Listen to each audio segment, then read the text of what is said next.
ઢુંડિયા પીપળિયા ગામે તાલુકા પંચાયતના સદસ્યોના નબળા કામના વિડીયો વાયરલ થતા ખળભળાટ।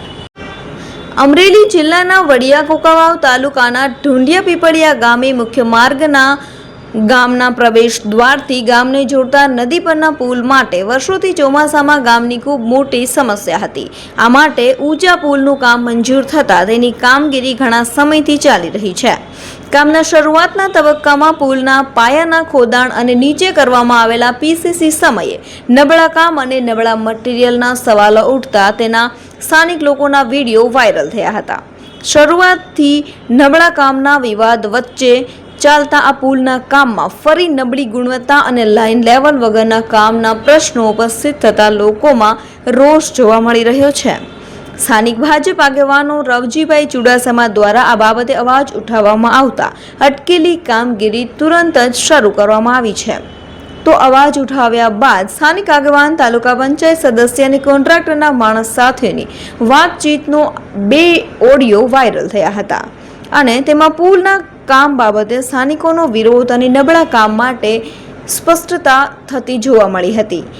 વડિયાના ઢુંડિયા પીપળિયા ગામને જોડતા આ પુલમાં ભ્રષ્ટાચાર આચરાયો હોવાનો ઓડિયો અને વિડીયો વાયરલ થતા સમગ્ર પંથકમાં ભ્રષ્ટાચારે માજા મૂકી હોવાની ચર્ચાઓ ચકડોળે ચડતી જોવા મળી રહી છે। આ પુલની નબળી કામગીરીનો સ્થાનિકોનો ઓડિયો અને વિડીયો વાયરલ થયા બાદ તે પુલની ફરી કામગીરી શરૂ થઈ છે। તો આ નબળા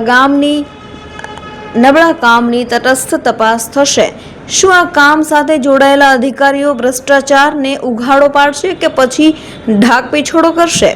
આવા અનેક પ્રશ્નો લોકો પૂછતા જોવા મળી રહ્યા છે। ત્યારે ભ્રષ્ટાચારની સામે લડત ચલાવવાની જાહેર ભાષણોમાં વાત કરતા અમરેલી કુકાવાવ વડિયાના ધારાસભ્ય અને રાજ્ય સરકારના મંત્રી કૌશિકભાઈ વેકરિયા પોતાના મત વિસ્તાર એવા ઢુંડિયા પીપળિયા ગામે ભાજપ આગેવાનો દ્વારા ઉઠાવવામાં આવેલા અવાજ બાબતે તટસ્થ તપાસ કરાવશે કે પછી ઢાકપીછોડો કરી સબ સલામત હોવાનું અધિકારી જાહેર કરશે તો તે આવનારો સમય જ બતાવશે।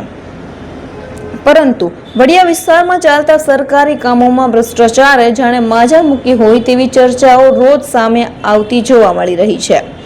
તો આ બાબતે કડક કાર્યવાહી હાથ ધરવામાં આવે તેવી લોક માંગણી પણ જોવા મળી રહી છે। રવજીભાઈ ચુડાસમા સામાજિક કાર્યકર અને ગ્રામ પંચાયતના સદસ્ય તરીકે ફરજ બજાવું છું। અમારા ગામની અંદર ઢુંડિયા પીપળિયાથી વડિયા અને ગોંડલ જતો રસ્તો છે। આ રાજકોટ ગોંડલ જવા માટેનો એક જ રસ્તો છે અમારો।